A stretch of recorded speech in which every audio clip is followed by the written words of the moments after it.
तमाम देखने वालों को मेरी तरफ से सलाम। और पिछले हफ्ते आपके 3 सवाल थे डेयरी फार्मिंग से रिलेटेड, उनके आपको मैं जवाब देने आया हूँ।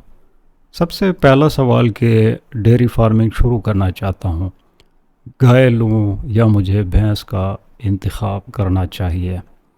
इसके अलावा गाय को मैंने गब्बन करा लिया, अब वो डिस्चार्ज दे रही है, कैसे पता चलेगा कि गब्बन है या दोबारा से वो हीट में आएगी। तीसरा सवाल है कि जब सेक्स सीमन रखवाएं, अच्छी क्वालिटी का सेक्स सीमन कौन से वाला है।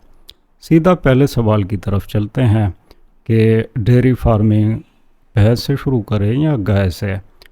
कुछ फ़र्क आप लोगों के सामने मैं रखता हूँ, फ़ैसला आप लोगों ने ही करना है कि आपने गाय रखनी है या भैंस रखनी है। देखें, एक भैंस जो है वो एक देसी गाय से दूध तो बहुत ज़्यादा दे पाएगी। हम डेयरी फार्मिंग आजकल क्रॉस के जानवरों से करते हैं या हमारे पास आला नस्ल की जर्सी या होल्स्टीन फ्रीजियन होती है, तो एक भैंस बेचारी दूध के हिसाब से इनका मुकाबला कभी नहीं कर पाएगी। ये है पहली बात। दूसरी बात, एक भैंस का जो वज़न है वो गाय से 2 गुना या 3 गुना ज़्यादा होता है। आपने कभी देखा है कि एक मोटा बंदा एक रोटी खाकर उस पर पूरा दिन गुजार ले? ऐसा नहीं होता। अब इसका ख़र्चा दुगना होगा, दूध भी ये आपको कम देगी। ये तो 2 मसले सामने आ गए। तीसरी बात, भैंस के अंदर जो पाई जाती है वो एक गाय के मुकाबले में लंबे अरसे तक दूध नहीं दे सकती। ये 3 मसले आपके सामने आ गए। इसके अलावा आपकी जो भैंस है वो गर्मियों में तो दूध दे पाएगी, जो ही सर्दियों की शुरुआत होगी उसके दूध में कमी आना शुरू हो जाती है, तो ये मसला भी आपके जहन में होना चाहिए। इसके अलावा आपकी जो भैंस है उसका दूध गाढ़ा तो है, गाय से ज़्यादा गाढ़ा है, लेकिन मार्केट में आपके सामने है, रेट देने को कोई तैयार नहीं, तो इस गाढ़े दूध का आप क्या करेंगे।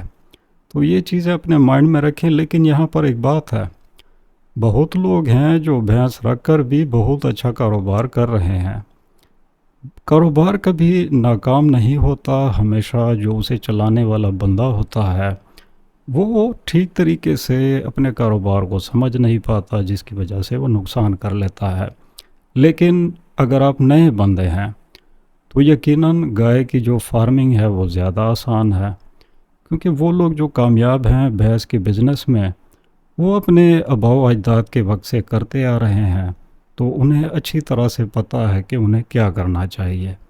तो ये बातें अपने जहन में रखें। अब दूसरा सवाल कि गबन गाय है, डिस्चार्ज दे रही है, मुझे किस तरह से पता चलेगा कि वो अब गबन है या वो फिर से हीट में आएगी। तो यहाँ पर आपको एक बताता चलूँ कि इस टॉपिक के ऊपर मेरी पूरी एक वीडियो पड़ी है, ये अपनी स्क्रीन पर आप देख सकते हैं। इसी पिक्चर को प्लेलिस्ट में आप देखें तो आपको वो वीडियो मिल जाएगी। बड़ी डिटेल में मैंने एक्सप्लेन किया है कि जब गाय हीट में आती है तो लिक्विड का रंग किस तरह होता है, जो डिस्चार्ज होता है, और सारी मालूमात।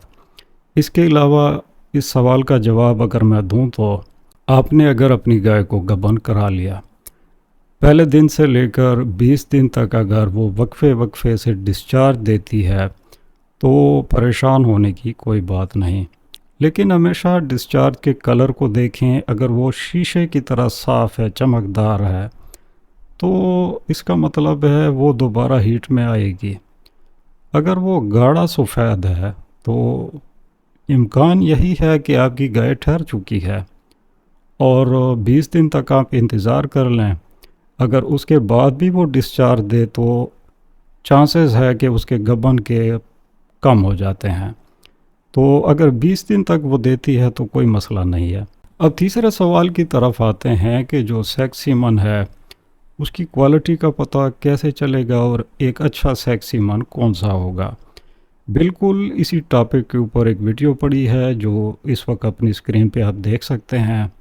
बहुत ही डिटेल में मैंने आप लोगों को समझाया है, आप सीखना चाहते हैं तो देख सकते हैं।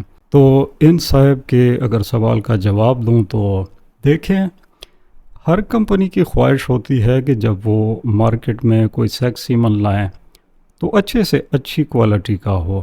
بات یہ ہے کہ یہاں پر کچھ لوگ ایسے ہیں کہ اس اسٹرا کے اوپر وہ 2 نمبریاں کر لیتے ہیں۔ تو اگر آپ وہ ویڈیو دیکھ لیں تو وہاں پر میں نے آپ کو ڈیٹیل میں سمجھایا ہے کہ ہم ایک اسٹرا کو کس طرح سے پڑھتے ہیں، اور پورا ڈیٹا نیٹ کے اوپر موجود ہوتا ہے۔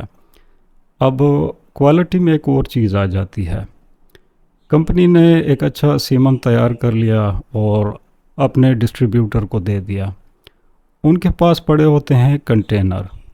اگر کنٹینر کا آپ خیال نہیں رکھ پائیں گے، وقت کے اوپر آپ اس میں گیس نہیں ڈالیں گے، تو جو بھی وہ سیمن ہوگا یا وہ اسٹرا ہوں گی وہ ایکسپائر ہو جاتی ہیں۔ تو کوالٹی کی بات نہیں ہوتی، مسئلہ ہے مینٹیننس کا۔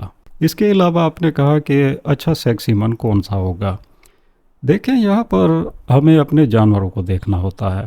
مثال کے طور پر اگر میرے فارم پہ جو جانور ہیں ان کے تھن چھوٹے ہیں، ٹھیک ہے، تو میری کوشش ہوگی میں ایسے نسل کا سیمن رکھواؤں کہ جس کے تھن اور چڈائی کا سائز بڑا ہو، کیونکہ اگر میرے فارم پر بچیاں پیدا ہوئیں تو یہ جو نقص ان کی ماں میں ہوگا بچیوں میں ذرا یہ کم ہو جائے گا۔ تو یہ ہمیشہ جانوروں کو دیکھنا ہوتا ہے کہ کس گائے کو کون سا سیمن رکھوانا ہے اور کس گائے کو کون سا رکھوانا ہے۔ اس کے ساتھ سوال جواب کا سلسلہ پورا ہوا۔ اس کے علاوہ کچھ پوچھنا چاہتے ہیں تو کامنٹ میں پوچھ سکتے ہیں۔ مجھے اجازت، اللہ حافظ۔